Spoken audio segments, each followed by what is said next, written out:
EA has made some pretty terrible games, but these are the worst of the worst. Welcome to WatchMojo.com, and today we're counting down our picks for the top 10 worst EA games.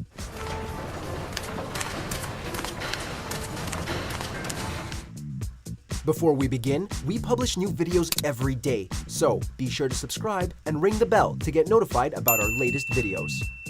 For this list, we're looking at some of the most terrible games published and or developed by Electronic Arts. Commander Versio. He must be important. Number 10, Command & Conquer 4, Tiberian Twilight.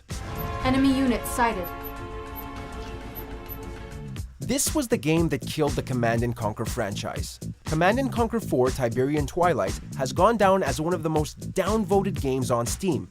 Everything about the game is mediocre, from the story to the gameplay to the graphics. Adding to the dreadful quality is the DRM policy, which demanded players maintain a constant online connection. So, if you lost your internet connection, all of your progress was lost. Guess killing franchises wasn't enough. They just had to go for the save files. Thanks, EA. And we will ascend together!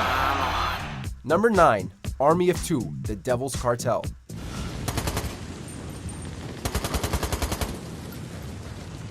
The Army of Two franchise was a welcoming experience up until EA shelled out The Devil's Cartel.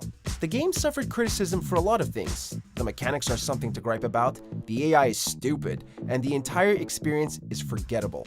Although, the biggest misstep here was that the game failed to include many of the key features that made its predecessors fun. The Devil's Cartel stripped away the competitive multiplayer mode in favor of a bare-bones co-op experience that focused on fast and repetitive gameplay. Furthermore, Mexico's level design is bland and lifeless, and the perfectly mediocre story will have you and a friend murdering countless drug dealers.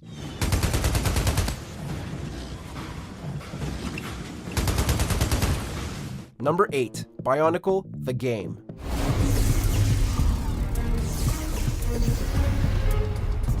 For a story as in-depth and engaging as LEGO's Bionicle series was, it's a wonder how EA and LEGO Interactive managed to mess it up. And boy, they really messed it up. Instead of creating an original story, the plot takes parts from the movie Bionicle: Mask of Light, making it a movie tie-in game. As if things couldn't get any worse, the graphics are appalling, and the gameplay is extremely lackluster. In a sense, you're playing a rough prototype of what could have been a more promising Bionicle game. You have saved Arturo, and we thank you.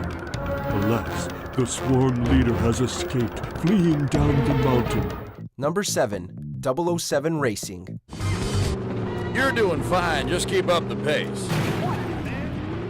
As much as we'd love to play a James Bond game where we can drive Bond's most kick-ass cars, why did we need a racing game?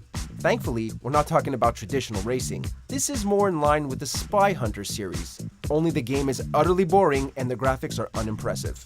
You're basically being led around by the hand, collecting power-ups, and then waiting to be told when to use them. Considering this game came out 3 years after Rare released GoldenEye, this felt like a massive step back.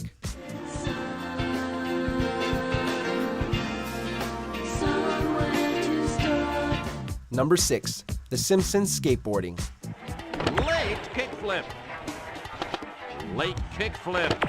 I'm the greatest of all time. Much like any other franchise that's been around for too long, The Simpsons has seen its fair share of terrible games. In an attempt to cash in on the success of the Tony Hawk's Pro Skater games, EA brought us the obviously rushed Simpsons Skateboarding. In addition to the abysmal controls, the game is littered with bugs and glitches, making it almost impossible to pull off any tricks. Had it succeeded in providing a quality experience, fans may not have minded that it was a Tony Hawk ripoff. Sadly, that's not the case. The Simpsons Skateboarding fell flat on its face and ran home.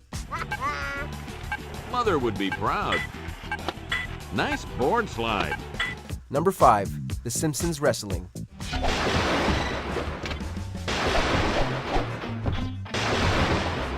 You didn't think skateboarding was their only cash-in attempt, did ya? The only difference here is that EA would only publish the European version, while Activision handled the North American release. As you might expect, the graphics are ugly and the game does little to provide a decent challenge. The most damning flaw of all is the extremely broken gameplay. fights with certain characters feel unfair in how they can spam certain attacks or deal an unreasonable amount of damage. If fighting the other playable characters wasn't enough to make us quit, the match against Mr. Burns and Smithers did.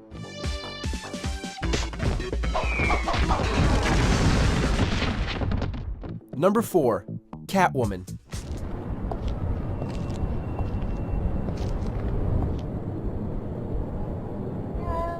Only a movie as terrible as Catwoman could have an equally terrible tie-in game. In just about everything that other superhero games succeed in, Catwoman manages to flub in the worst ways possible. Coupled with the fatiguing story, combat proves to be the biggest burden, with the frustrating camera and unnecessarily basic control scheme. Because of this, you may find yourself repeating sections over and over, all because of how inaccurate inputs can get. Maybe someday Selina Kyle will get a fantastic game she truly deserves. Until then, we're stuck with EA's lousy package. Guess I've cleared myself as a murder suspect. You're still wanted for burglary. I'll return the jewels. So, think you can stop chasing after me now? Number 3. Boogie.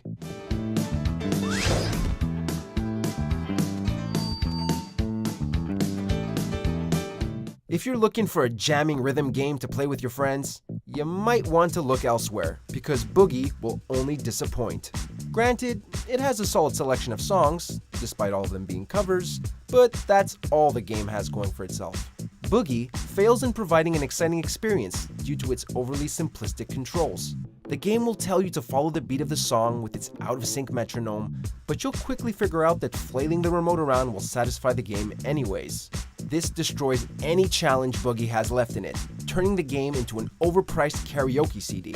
We'll gladly take our dance party elsewhere.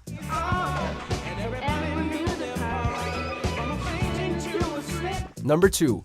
Dungeon Keeper Mobile. It's notorious for being one of EA's greediest titles, next to a certain sci-fi franchise. Dungeon Keeper Mobile took the name of a legendary series and dragged it through toxic sludge to transform it into a mobile game built entirely around monetization. As you build your dungeon, the game will try its hardest in tempting you to spend money by enforcing ridiculous wait times. You're telling me I have to wait at least an entire day just to build a square of a hallway? There are much better mobile games to use our data on, and this will never be one of them.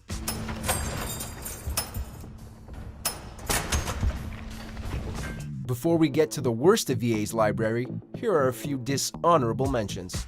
The North Tower is impossibly secure, but you will have a clear shot from the neighboring construction site. Don't miss. A friend of mine went to Beauxbatons with her.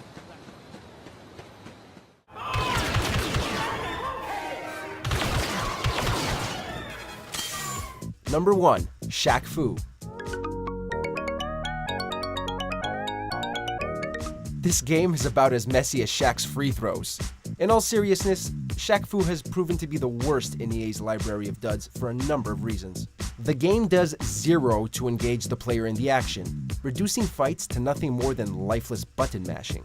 Speaking of which, the game doesn't go deeper into movesets, so don't expect to see much outside of punching and kicking. Shaq Fu quickly overstays its welcome with its dumbed-down controls and bland representation.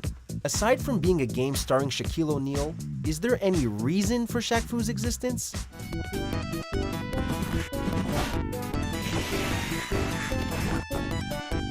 Do you agree with our picks? Check out these other great clips from WatchMojo, and be sure to subscribe and ring the bell to be notified about our latest videos.